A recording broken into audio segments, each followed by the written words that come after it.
الحمد لله وحده لا شريك له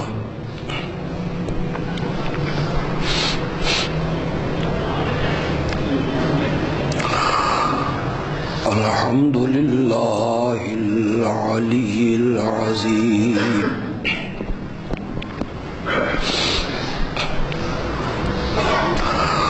الحمد لله رب العالمين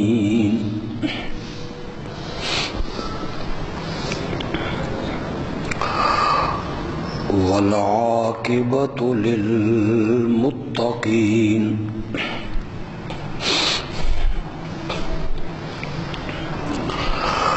والصلاة والسلام على سيد الأنبياء والمرسلين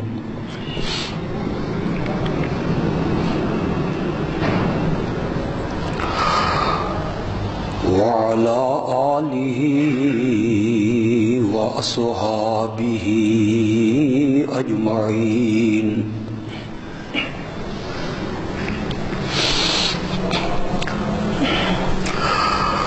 أما بعد فأعوذ بالله من الشيطان الرجيم بسم الله الرحمن الرحيم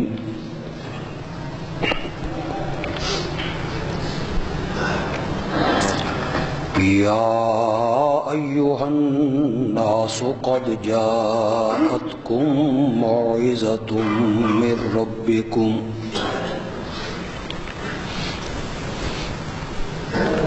وشفاء لما في الصدور وهدى ورحمة للمؤمنين قل بفضل الله وبرحمته فبذلك فليفرحوا هو خير مما يجمعون اللهم صل على محمد وعلى آل محمد كما صليت على إبراهيم وعلى آل إبراهيم إنك حميد مجيد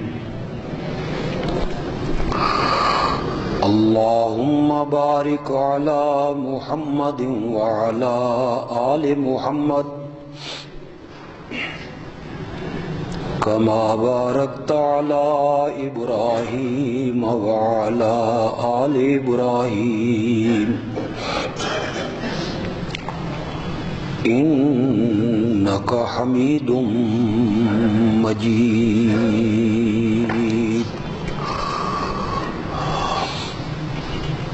دلوں پر لگنے والے زنگ کو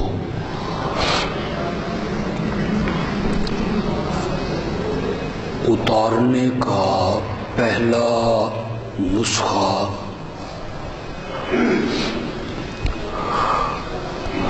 جو نبی اکرم صلی اللہ علیہ وسلم نے تجویز کیا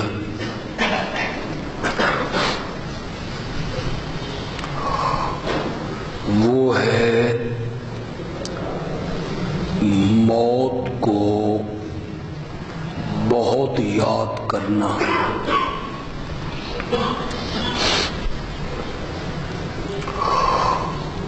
اور دوسرا نسخہ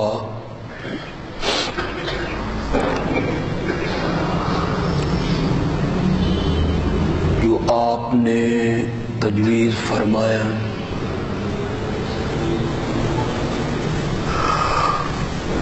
وہ ہے قرآن کو پڑھنا.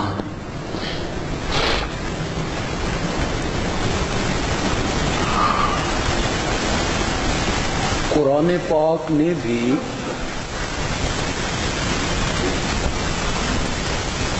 کئی مقامات پہ اپنے آپ کو شفا کہا ہے.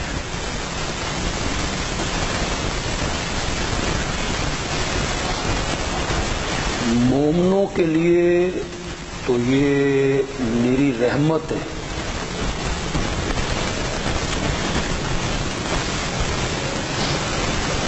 اور جب اسے شفا قرار دیا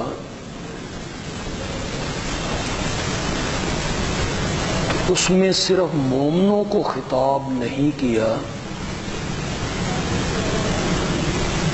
بلکہ فرمایا یا ایھا الناس،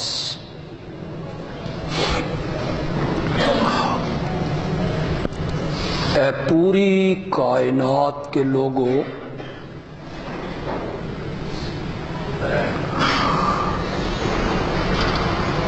تمہارے پاس قرآن کی شکل میں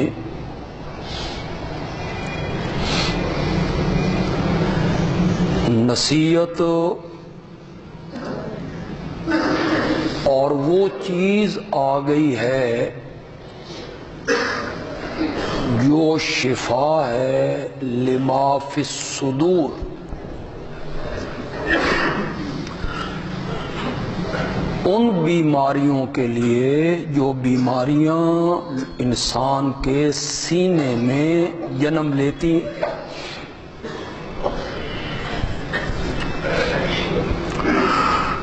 چنانچہ جس معاشرے میں اور جس ماحول میں اور جس علاقے میں قرآن پاک کے نزول کی ابتدا ہوئی،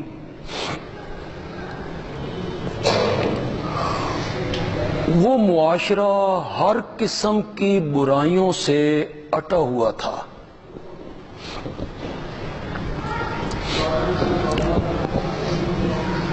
کون سی وہ بدی تھی، برائی تھی،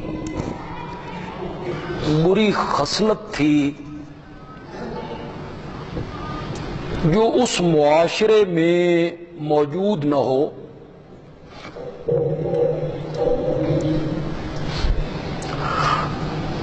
آپ سیرت کی کتابیں پڑھیں، آپ تاریخ کو دیکھیں، آپ حدیث کی کتابیں پڑھیں، تو آپ کو اس معاشرے میں ہونے والی برائیاں، بدیاں پڑھ کے آپ حیران ہو جائیں گے کہ یہ انسان تھے یا درندے تھے.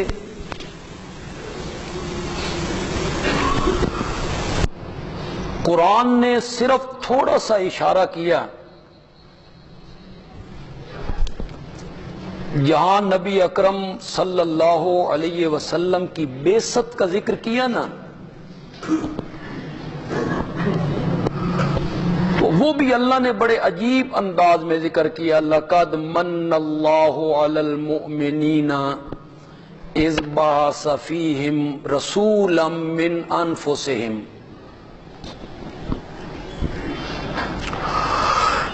کتنے احسان ہیں اللہ کے ہم پر کہ اسے ہم گننا چاہیں تو ہم اس کا شمار نہیں کر سکتے. یہ خود ہمارا وجود، ہمارے وجود کے اعضاء،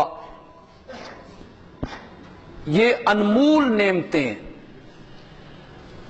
قیمت ہی کوئی نہیں.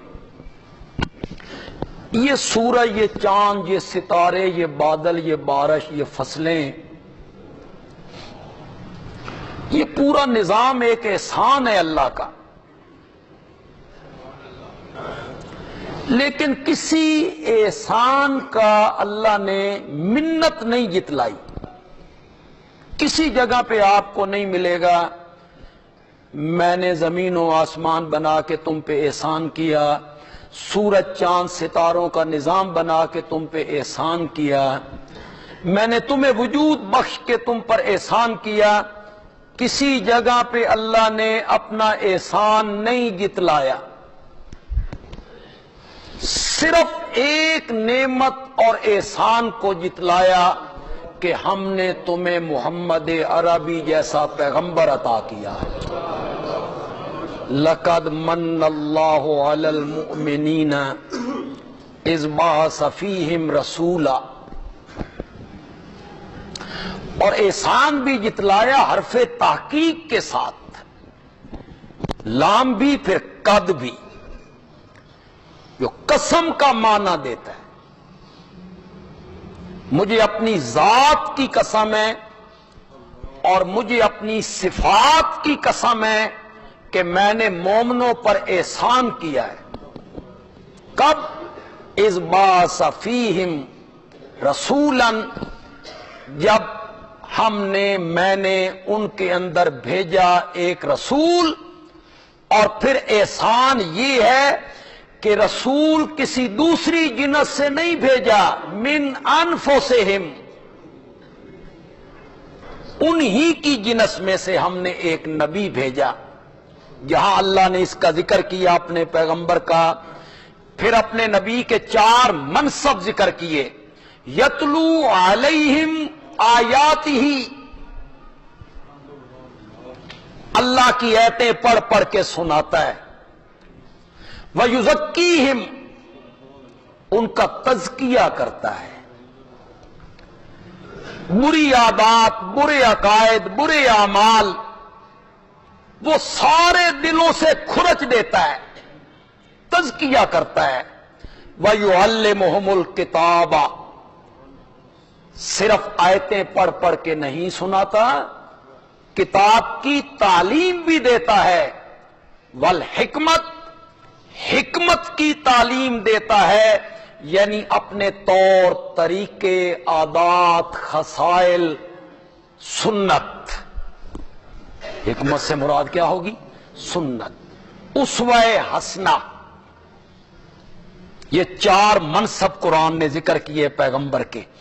آخر میں آ کے اللہ نے کہا وَإِن كَانُوا مِن قَبْلُ لَفِي ضَلَالٍ مُبِينٍ، اور یقیناً وہ لوگ تھے اس نبی کے آنے سے پہلے لفی ضلال مبین،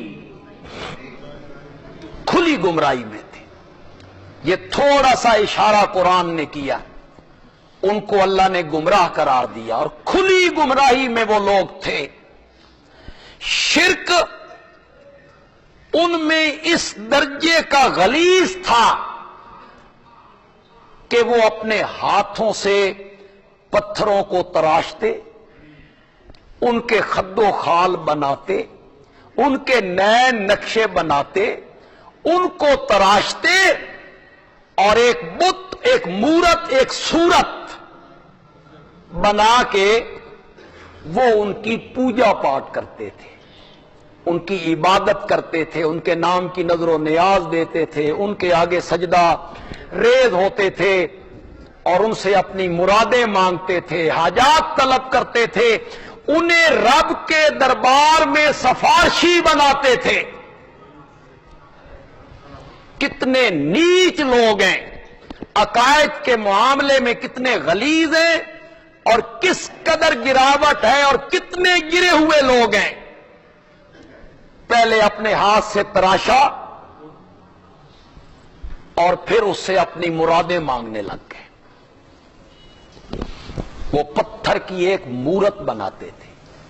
اگر کسی کے ذہن میں یہ ہو نا کہ وہ بت پوجتے تھے، پتھر پوجتے تھے، اور قرآن ان کی تردید کر رہا ہے کہ جن کو تم پوجتے ہو وہ تمہاری پکاریں نہیں سنتے، جن کو تم پوجتے ہو وہ تمہارے مالک و مختار نہیں ہیں، جن کی تم عبادت کر رہے ہو وہ تمہاری پکاروں کا جواب نہیں دے سکتے، تمہارا نفع نقصان ان کے ہاتھ میں نہیں ہے، نہ وہ مالک، نہ متصرف، نہ قادر، نہ مختار، نہ عالم الغیب۔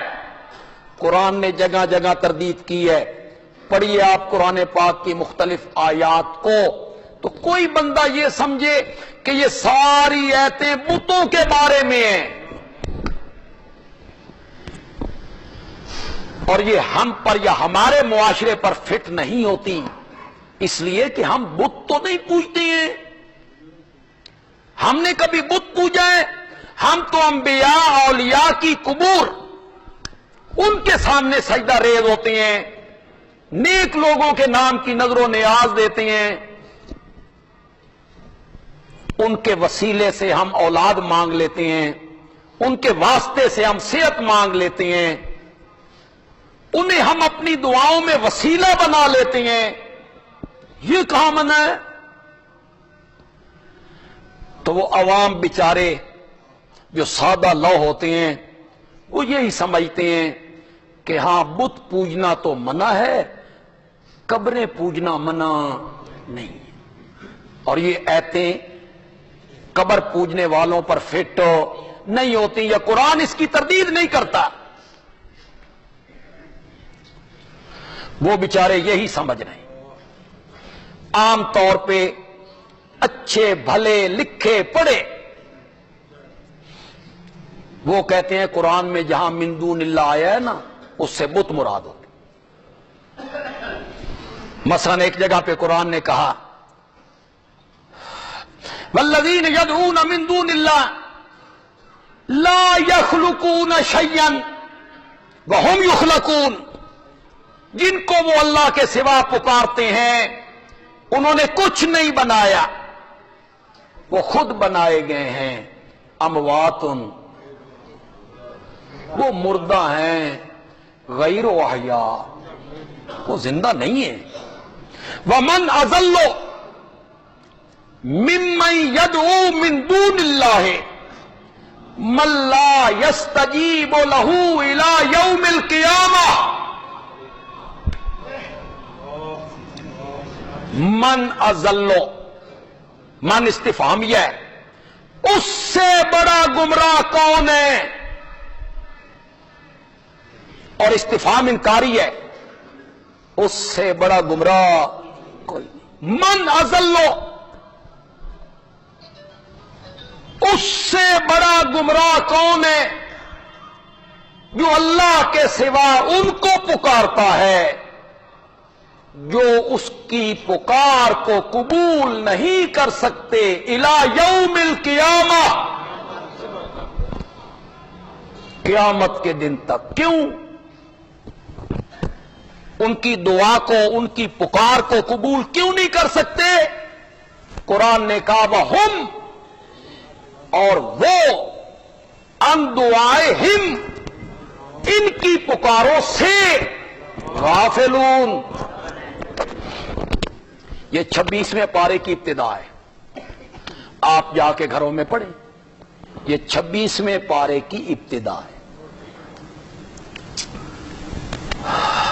یہاں یہ کہہ دینا بت مراد ہیں، یہ تو بتوں کے بارے میں بت مراد ہیں، تو میں کہوں گا اس سے اگلی آیت پڑھو، پڑھیے 26واں پارہ پہلا صفحہ پڑھیے۔ کیوں نہیں پڑھتے آپ قرآن؟ کیوں نہیں دیکھتے آپ قرآن کو؟ کیوں مطالعہ نہیں کرتے آپ قرآن کا؟ آنکھیں بند کر کے ان کے پیچھے چلے ہوئے ہو۔ پڑھو اگلی آیت میں قرآن کیا کہتا ہے، وَإِذَا حُشِرَ النَّاسُ، اور جب لوگوں کو قیامت کے دن جمع کیا جائے گا، كَانُوا لَهُمْ أَعْدَاءً، تو جن کو یہ پکار رہے ہیں یہ ان کے ہو جائیں گے دشمن۔ یہ بتوں کو اٹھایا جائے گا، یہ پتھروں کا حشر ہونا ہے، تو قرآن کہتا ہے اذا حشر الناس، اس کو آپ ایک دفعہ چھوڑ دیں۔ یہ کہنا کہ جہاں من دون اللہ آیا ہے اس سے مراد بت ہوتے ہیں، جس جگہ بھی من دون اللہ آ گئے ہیں، جن جن کو اللہ کے سوا تم پکارتے ہو، لن یخلقوا ذبابا، وہ ایک مکھی پیدا نہیں کر سکتے، جن جن کو بھی پکارتے ہو من دون اللہ، اللہ کے سوا۔ تو ہمارے علماء کہتے ہیں اس سے بت مراد ہے۔ من دون اللہ سے کون مراد ہوتے ہیں؟ بت مراد ہوتے ہیں۔ اب میں ایک آیت پڑھنے لگا من دون اللہ سے، وہاں بت، یہ ہے سورت مائدہ،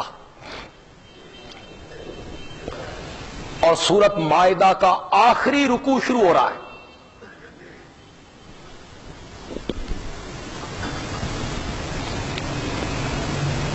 یہ میرا خطاب، میری تقریر، میرا خطبہ صرف آپ نہیں سن رہے ہیں، یہ جب فیس بک پہ چڑھے گا اسے تقریباً 40,000 کے قریب لوگ سنیں گے، اس میں کئی لوگ ہوں گے دوسرے مسلک کے بھی ہوں گے۔ میں ان سے کہنا چاہتا ہوں خدا کے لیے قرآن اٹھاؤ، جس عالم کا ترجمہ آپ کے گھر میں موجود ہے اٹھاؤ سورت مائدہ، اور سورت مائدہ کا آخری رکوع شروع ہو رہا ہے۔ وَإِذْ قَالَ اللَّهُ یا عیسی ابن مریم، کس کو ذکر کیا جا رہا ہے؟ ذرا بولو تو صحیح، ذرا کس کا ذکر ہو رہا ہے؟ زور سے بولو ذرا۔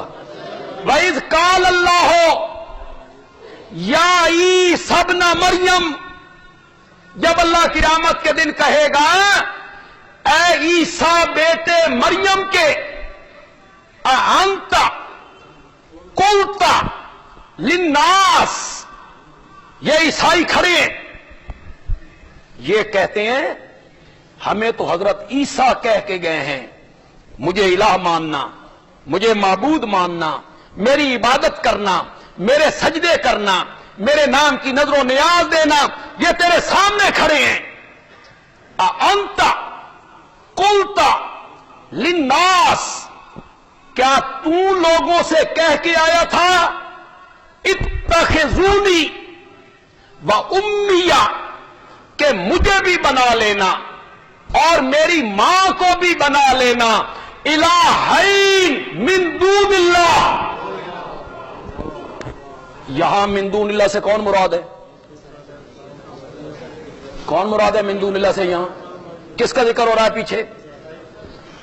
یہ کہہ دینا بیچاری عوام کو کہ جہاں من دون اللہ کا قرآن میں لفظ ہوتا ہے وہاں سے بت مراد ہوتی ہے۔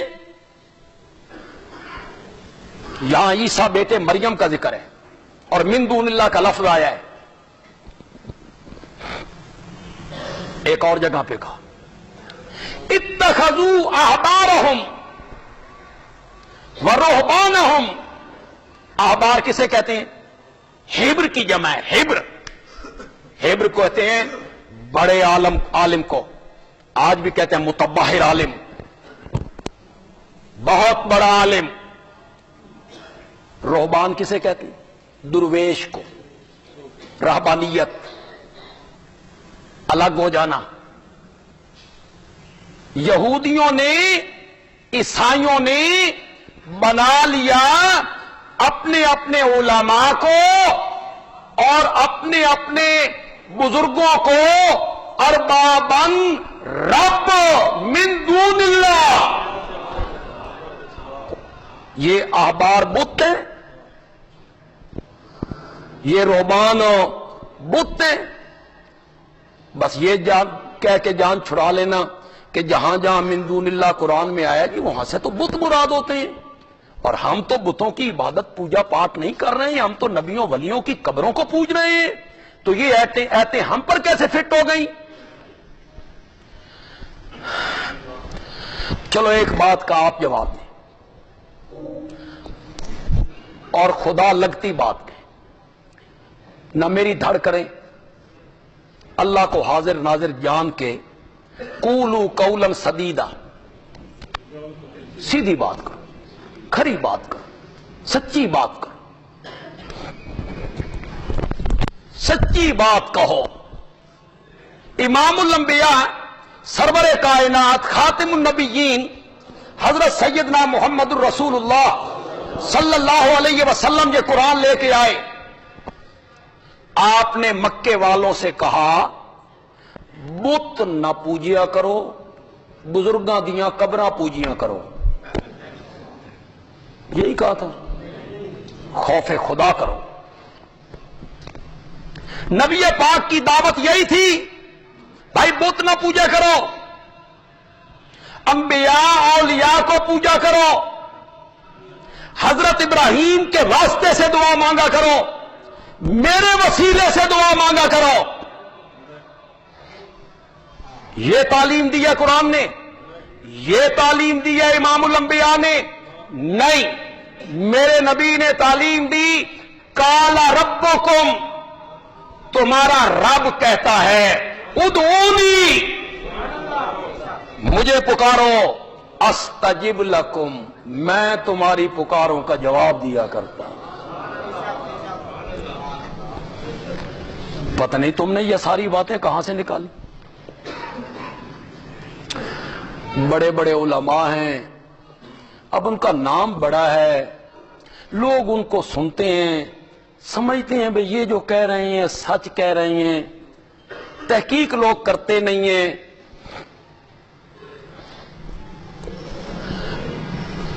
جتنی قرآن کی دعائیں آپ کو یاد ہیں، قرآن کی جتنی دعائیں آپ کو یاد ہیں پڑھو، جتنی یاد ہے وہ تو پڑھو۔ ربنا آتنا فی الدنیا، ربنا ظلمنا، رب اجعلنی، ربنا اغفر لی، یاد ہے؟ کسی میں واسطے وسیلے کا ذکر ہے، کسی میں صدقے کا ذکر ہے، کسی میں طفیل کا ذکر ہے؟ جتنی دعائیں حدیثوں میں آتی ہیں پڑھو۔ حد نہیں ہو گئی لوگوں کی؟ جتنی دعائیں، کھانا کھانے سے پہلے، کھانا کھانے کے بعد، مسجد میں آتے ہوئے، مسجد سے نکلتے ہوئے، سواری پہ چڑھتے ہوئے، سواری سے اترتے ہوئے، چاند کو دیکھتے ہوئے، کپڑوں کو پہنتے ہوئے، وضو کو کرتے ہوئے، لیٹرین میں جاتے ہوئے، خدا لگتی بات کہو، میرے نبی نے جو دعائیں سکھائی ہیں کسی میں واسطے وسیلے صدقے طفیل کا ذکر ہے؟ ہماری سمجھ سے باہر ہے۔ علماء نے کہاں سے یہ باتیں نکالی ہیں؟ ہم کیا کر سکتے ہیں؟ ہم اپنی آواز کہاں تک پہنچا سکتے ہیں؟ اچھے بھلے دیندار علماء وہ بھی دعا کریں گے نبی پاک نے صدقے نال قبول کر، اونج تے تو نہیں کرتا، وہ بھی یہی دعا مانگ، واسطے کا ذکر، وسیلے کا ذکر، صدقے کا ذکر۔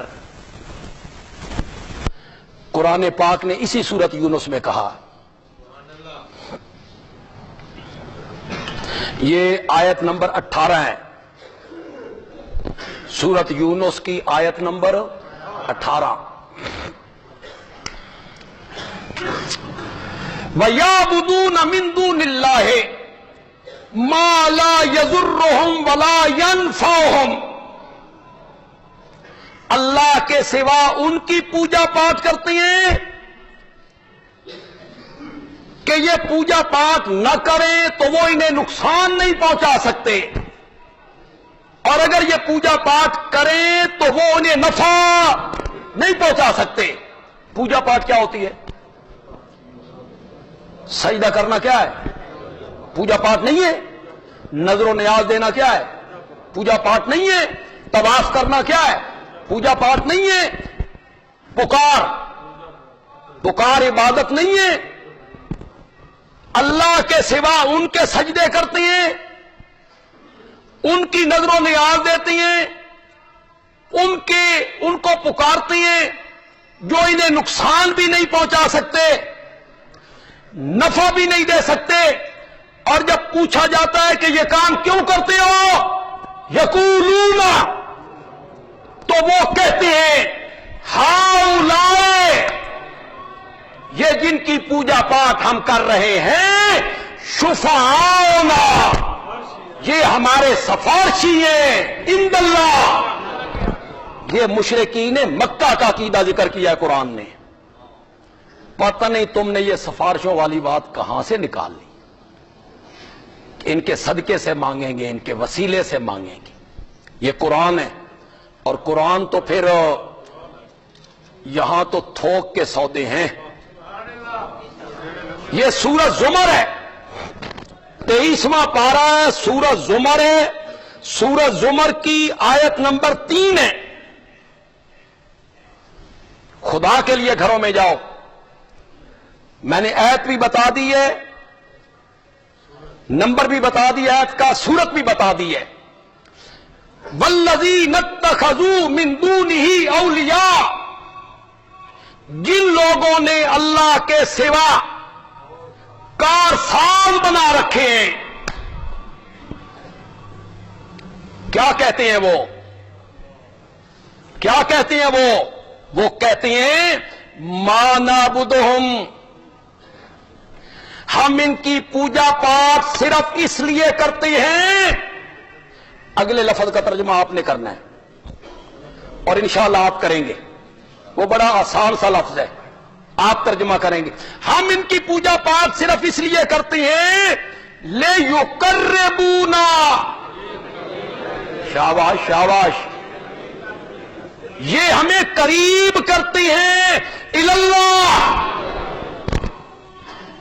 یہ قرآن ہے، یہ مشرکین مکہ کا عقیدہ بتایا قرآن نے۔ ساڈی سندا نہیں، انہاں دی موڑدا نہیں، ہماری ان کے آگے اللہ کے آگے۔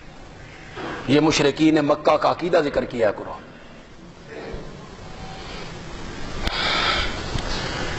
پتہ نہیں، خدا دی قسم ہے، یہ وسیلے کا جو طفیل اور صدقے کی بات ہے، اللہ دے پلے پتہ نہیں کی رہ جاندہ، ہمیں تو سمجھ نہیں ہے۔ مجھے میں ایک بہت بڑے رئیس سے، بہت بڑے سخی سے، بڑا اس کا نام ہے، بڑی سخاوت میں مشہور ہے، مجھے اس سے کام پڑ گیا، میں نے کوئی چیز لینی تھی، بڑا مشہور ہے، سخی ہے، کسی کو نہیں موڑتا، میں چلا گیا، اس نے مجھے چیز نہیں دی، ضد کر گیا، میں باہر نکلا، چیز کی مجھے ضرورت تھی، میری مجبوری تھی، میں نے لینا تھا، مجھے کسی نے بتایا اس کا فلاں دوست ہے نا، اس دی گل نہیں موڑدا، تو نے چیز لینی ہے نا، اس کو جا، وہ تیرے نال جائے، سفارش کرے، پھر مل جائے گی چیز۔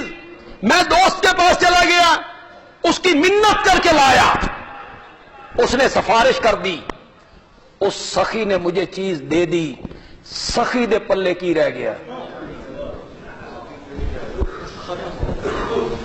تم نے اللہ کے پلے کیا رکھا ہے؟ اللہ نو وکھاندے ہو، اونج تے نہیں دیندا، اے ہن نبی دا واسطہ ہی دینا کہ نہیں دیندا؟ انا للہ انا الیہ راجعون۔ پتہ نہیں لوگوں نے یہ کہاں سے بنا۔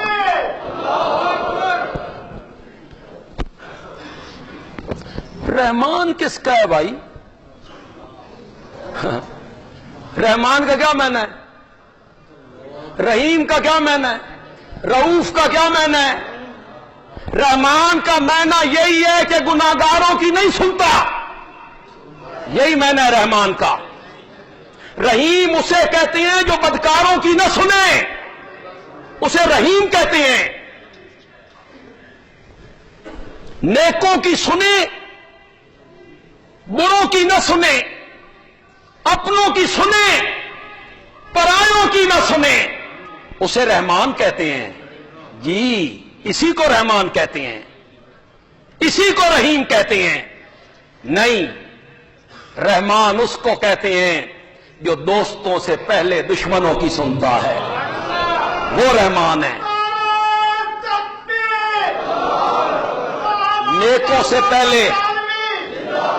نیکوں سے پہلے بدکاروں کی سنتا ہے۔ بازا ہراں کی ہستی بازا، گر کافر و گبر بت پرستی باز آ.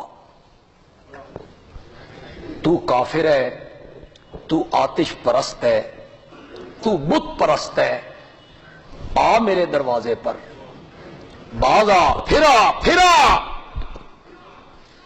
ایک دفعہ توبہ کر کے پھرا، دو دفعہ توبہ کر کے پھرا، باز آ باز آ، واپس آ، 100 مرتبہ توبہ کرنے کے بعد توبہ کر کے پھر میرے دروازے پہ آ، میں تجھے پچھلا تانا بھی نہیں دوں گا، تانا بھی تجھے نہیں دوں گا، میرے دروازے پہ آ. سکا باپ بھی تانا مار دیتا ہے، چوتھی میری پتر غلطی کرے معافی مانگ کے پھر آئے پھر آئے پھر آئے تو کہتا ہے حرام دیا، ضرورت پہندی ہے تھے آ جانا، پھر چلا جاتا ہے، پھر معافی مانگ لیتا ہے، پھر معافی مانگ لیتا ہے. اللہ کہتے ہیں سکا باپ تجھے تانا دے گا، میں تجھے پچھلا تانا بھی کبھی نہیں.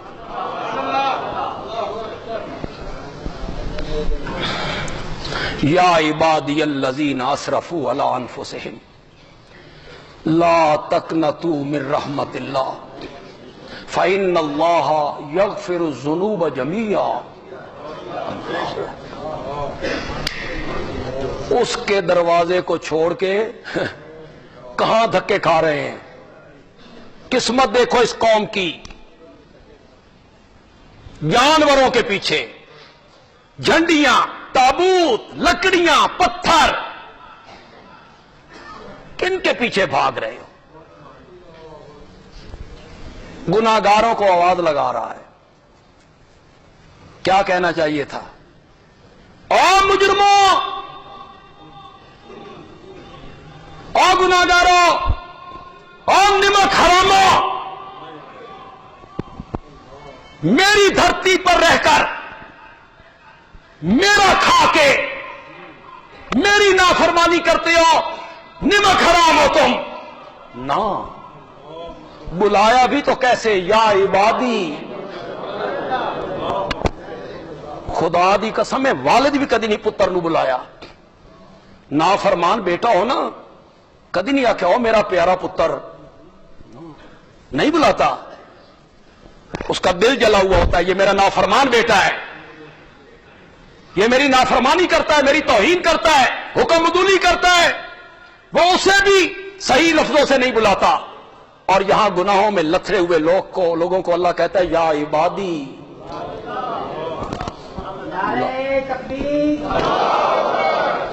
یا عبادی الذین اسرفوا علی انفسہم،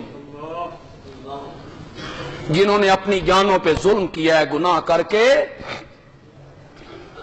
لا تقنطوا من رحمت اللہ، اللہ کی رحمت سے نا امید نہ ہو. فإن اللہ یغفر الذنوب جميعا، فإن اللہ یغفر الذنوب جميعا. ایک دفعہ توبہ کر، یہاں شرمندگی محسوس کر لے، سارے گناہوں تے لیکے مار دیا.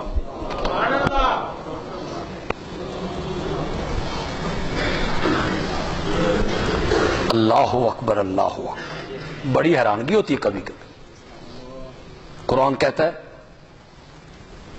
جب تیرے گناہوں کو مٹا دوں گا نا تو دفتر تو خالی ہوگی.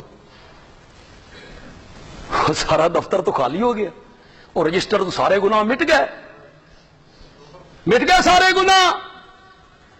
تو قرآن نے کہا صرف گناہوں کو مٹاؤں گا نہیں، جتنے گناہ کیے ہیں اتنی ہی نیکیاں رجسٹر میں لکھوں گا بھی صحیح.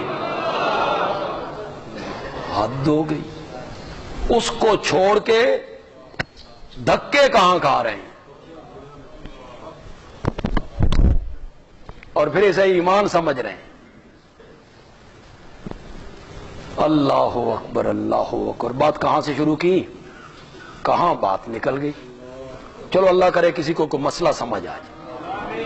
تو مشرکین مکہ کا کیا نظریہ قرآن نے بیان کیا، ہاؤلائے شفعاؤنا عند اللہ ما نعبدہم الا لیقربونا الی اللہ. یہ ہمیں اللہ کے کیا کرتے ہیں؟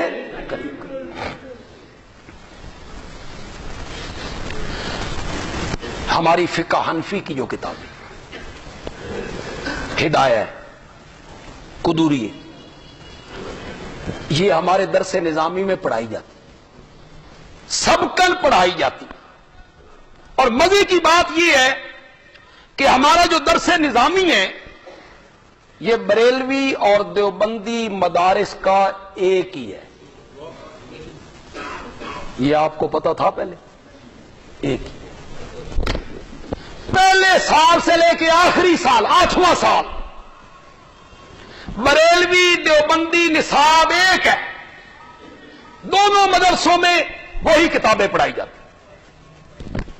یہ جو کئی لوگ ٹی وی ٹاک تبصروں میں بیٹھتے ہیں مختلف چینلوں پر، ڈاکٹر، پروفیسر، وکیل اور بڑے تجزیہ نگار، تو وہ کہتے ہیں مدرسوں میں یہ اپنی اپنی تعلیم پڑھائی جاتی ہے، اپنا اپنا مسلک سکھایا جاتا ہے.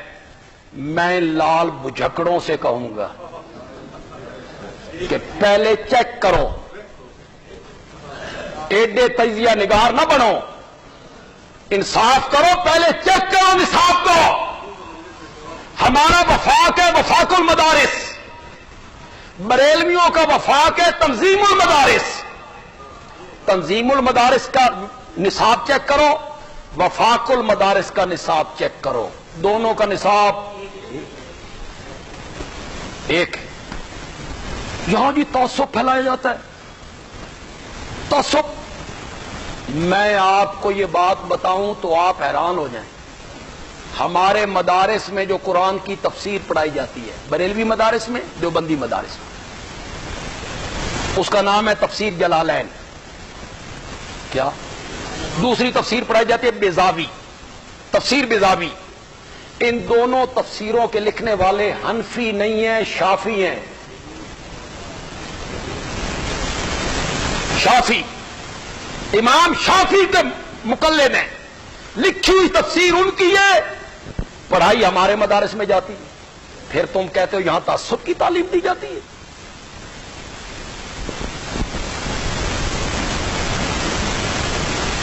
ایک نصاب ہے دونوں جگہوں پر. قدوری پڑھائی گئی، ہدایہ پڑھایا گیا. میرے سامنے قرآن ہے، میں بابوزو. غلط بات میں کیوں کہوں گا؟ کل آپ میرے گریبان میں پکڑیں گے، کل کوئی مولوی کہے گا اٹھ کے نہیں جی نہیں ہدایت ہے کو نہیں لکھا گیا. میں کیوں کروں بات ممبر پہ؟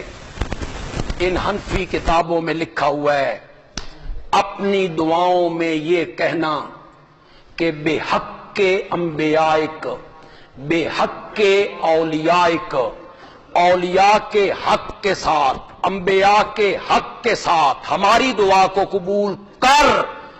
مکروہ، تم نے دعاؤں کا حصہ بنا لی. ہماری کتابیں کہتی ہیں کہ اس طرح دعا مانگنا مکروہ ہے.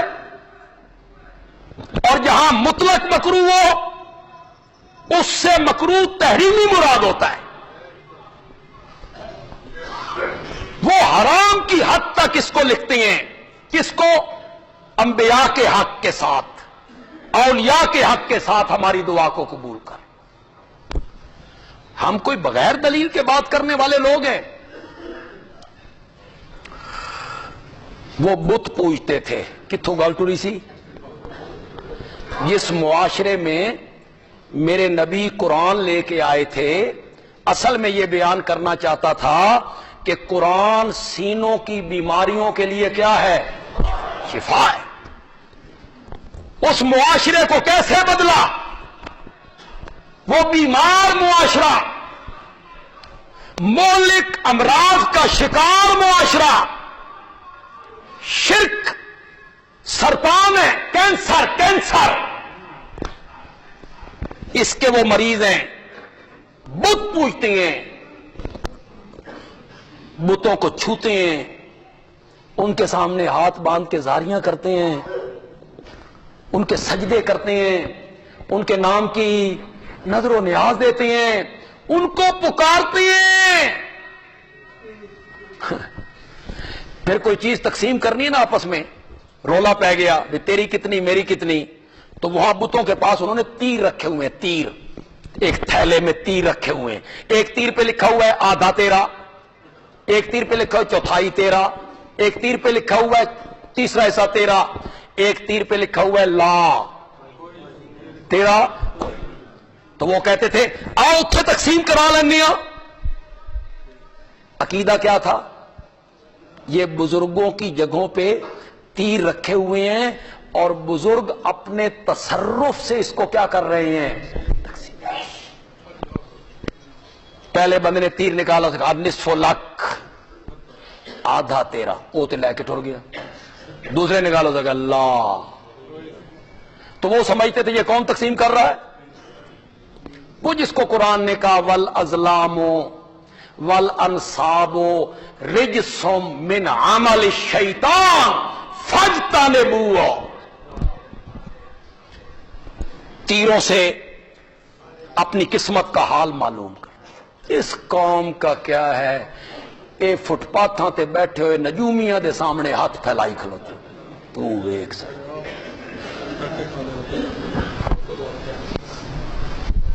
کتنے چینلوں والے ہیں بابو، پڑھے لکھے لوگ، نجومیوں کو بلایا ہوئے، نجومیوں کو. ہاں جی دسو جی عمران خان اگلا وزیر اعظم بڑھے گا جی، نجوم کیا کہتے ہیں؟ واہ واہ جی واہ. نواز شریف کا کیا بنے گا جی 18 میں؟ یہ 17 کے آخر میں ہر چینل والا نجومیوں کو بلائے بیٹھے. نواز شریف کا کی بنے گا جی، بلاول کا کی، بلاول کا کیا بنے گا نجومیوں کا. جن کو تم بلائے بیٹھے ہو نا، ایک خربوزے خرید کے گھر لے جان نا تو وہ سارے پھکے نکل دینے. تمہیں یہ بتانے لگے ہیں فلانے دا کی بنے گا تے فلانے دا کی بنے گا. انہوں نے تو خود پتا کون نہیں بھی خربوزے میٹھے نے کے کھٹ ٹھیک ہے. وما تدری نفس، واہ قرآن واہ قرآن. سورت لقمان کی آخری آیت، وما تدری نفس ماذا تکسب غدا. کوئی نہیں جانتا، کوئی نہیں جانتا کہ وہ کل کیا کرے گا. ایک شادی کی تقریب میں میرے پیارے پیغمبر تشریف لائے. شادی تھی، شادی والے گھر میں آئے، بخاری کی روایت ہے. آپ جب گھر میں داخل ہوئے تو چھوٹی بچیاں دف پہ گیت گا رہی تھی جس میں بدر و احد کے شہداء کا ذکر تھا، غازیوں کا ذکر تھا. گیت گا رہی تھی چھوٹی بچیاں. اے میرے لفظ تھوڑے جے غور نال سننے جی. شادی کی تقریب میں دف پر چھوٹی بچیاں گیت گا رہی ہیں. آپ اس گھر میں تشریف لائے، ایک بچی نے آپ کو دیکھا، اس نے ایک جملہ اٹھایا، فینا نبی یعلم ما فی غد. غد کس کو کہتے ہیں؟ کل کو. ہمارے اندر ایک ایسا نبی موجود ہے جو کل کی بات جانتا ہے. اس بچی نے کہہ دیا. بخاری کی روایت ہے، حدیث ہے. آپ جس کمرے میں جا رہے تھے، جس طرف جا رہے تھے اس طرف نہیں گئے، سیدھے بچیوں کے پاس آ گئے. یہ دل میں نہیں آیا بچی ہے، کہہ لیا تو کیا ہے، بیٹی ہے، بچی ہے، معصوم ہے. آپ کو خطرہ پیدا ہوا، یہ تو بچی ہے. میں چپ کر کے گزر گیا تو لوگوں نے تو اسے دلیل بنانی ہے نا کہ منع نہیں کیا، کوئی تے گل ہے نا. میرے نبی سیدھے بیٹیوں کے پاس آئے، سر پہ ہاتھ رکھا اور فرمایا وہی کہو جو پہلے کہہ رہی تھی، کل کی بات رب کے سوا کوئی نہیں جانتا ہے، کوئی نہیں جانتا. وما تدری نفس ماذا تکسب غدا. مشرکین نے سوال کیا تھا، اصحاب کاف کون تھے، ذوالقرنین کون تھا. جمعے کا جو ٹائم ہوتا ہے اس میں ایک بڑی ذہنی کوفت ہوتی ہے کہ وقت پاؤں کی زنجیر بنتا ہے، پھر بندے کو تھوڑی سی جلدی کرنی پڑتی۔ اصحاب کہف کون تھے؟ ذوالقرنین کون تھے؟ روح کی حقیقت کیا ہے بتا۔ یہودی نے پٹیاں پڑھاتے تھے، یہودی۔ وہ آئے، پوچھا، آپ نے فرمایا کل آنا، کل جواب دوں گا۔ کل وہ آ گئے، وہ نہ آیا۔ آپ کے ذہن میں یہ تھا نا کہ وہ آئے گا تو میں جواب، وہ مجھے بتائے گا تو جواب دوں گا نا۔ وہ آ گئے، وہ نہ آیا، آپ نے فرمایا کل آنا۔ وہ تیسرے دن آ گئے، آپ نے فرمایا کل آنا۔ وہ چوتھے دن آ گئے، آپ نے فرمایا کل آنا۔ وہ 5ویں دن آ گئے، 17 دن گزر گئے۔ کتنے؟ 1 منٹ کے لیے تصور کرو، 1 منٹ کے لیے میں ہوں، خدا کی قسم، اللہ گواہ ہے، میرے جیسے لوگوں سے، میرے جیسے لوگ، ساری دھرتی میرے جیسے لوگوں سے بھر جائے، نبی پاک کے جوتی مبارک کے تلوے کے ساتھ جو ریت کے ذرے لگتے تھے نا، ایک ذرے کا بھی مقابلہ نہیں ہو سکتا، نہیں ہو سکتا۔ کیا حیثیت میری؟ لیکن 1 منٹ کے لیے تم سوچو، تم میرے پاس آؤ، مسئلہ پوچھو، میں آکھا کل آنا، تسی کل آ جاؤ، میں آکھا کل آنا، تسی تیسرے دن آ جاؤ، میں آکھا کل آنا۔ میری پریشانی، پشیمانی، اس کا اندازہ لگا سکتے ہو؟ بولو، لگا سکتے ہو سکتا 5ویں دن تسا بھی آکھو ہر روز جھوٹ بولتا ہے، اسی ویلیاں، کل کل کل کل۔ مشرکین نے جگہ جگہ پہ بیٹھ کے بکواس شروع کیے، اور جی وہی شئی کوئی نہیں سی، شیطان آتا تھا، جس کے منہ میں جو آیا وہ بکتا چلا گیا۔ کئی لوگوں نے طنزیہ طور پہ کہا، اور سنیا جی محمد رب محمد تو ناراض ہو گیا، چھوڑ گیا۔ طنزیہ گفتگو 15 یا 17 دن کے بعد جبریل آئے، میرے نبی نے کہا ما فعلا بک یا جبریل، تو کتھے رہ گیا سائیں؟ جبریل کہتا ہے یا رسول اللہ آپ کیا سمجھتے ہیں اپنی مرضی نہ لانے ہاں؟ ما نتنزل الا بامر ربک، تیرے رب کا حکم نہ ہونا تو ہم پروں کو حرکت بھی نہیں دے سکتے ہیں، نہیں دے سکتے ہیں۔ تے بھائی کیوں رک گئی؟ سورت کاف، سورت کاف، جاؤ گھروں میں جا کے دیکھو، اللہ نے کہا وَلَا تَقُولَنَّ لِشَيْءٍ، آج کے بعد کسی معاملے میں یہ نہ کہنا انی فاعل ذالک غدا، کہ میں کل یہ کروں گا، نہیں کہنا الا ان یشاء اللہ،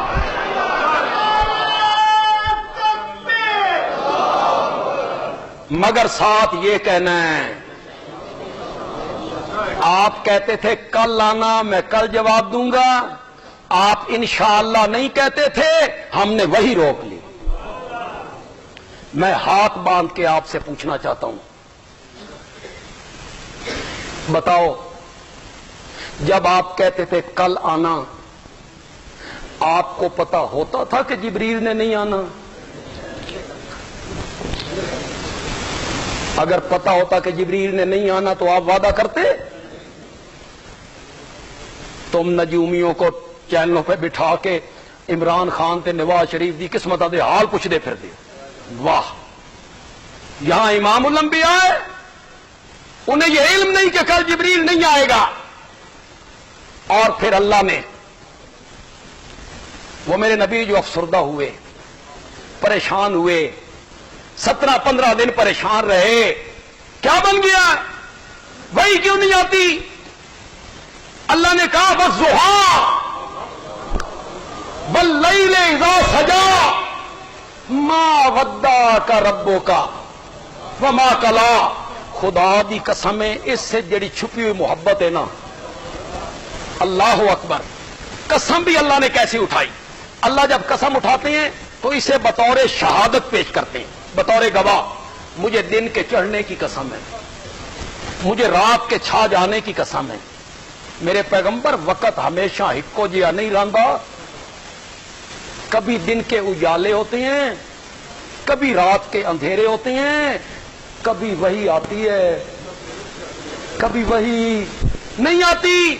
میں دو قسمیں اٹھا کے میں آپ کو یقین دلاتا ہوں، ما ودعک ربک وما قلا، میں تیرے کو ناراض بھی کوئی نہیں ہویا تے تین چھوڑیا بھی کوئی نہیں۔ اللہ نے تسلی دی اپنے نبی کو۔